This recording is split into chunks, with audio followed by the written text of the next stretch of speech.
સીધા ઉભા રહ્યો. હા બસ કડક થઈ જાવ. એની પાસે ખાડો છે, એની પાસે આવો બસ. પ્રધાનજી હું છે? તમને કઈ વાંધો નથી દેખાતો? કેમ નાકમાં વાંધો છે એને. કેમ ગુંગા છે? અરે તારી, તો નાકમાં તો બીજું શું હોય? ગુંગા હોય ને વધી વધી તો હેડાવો. અરે એનું નાક લાંબુ છે, એમ જોવો હરખું પેલા. નાક લાંબુ છે? હરખું જોવો. 2 વર્ષથી નોકરી કરું મને ખબર નહીં નાક લાંબુ.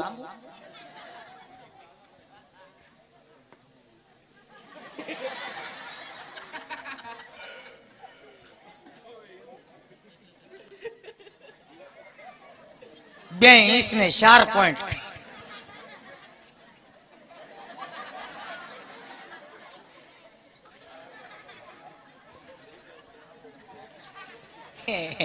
તમારો અંદાજ પાકો. થોડુંક નાક લાંબુ છે.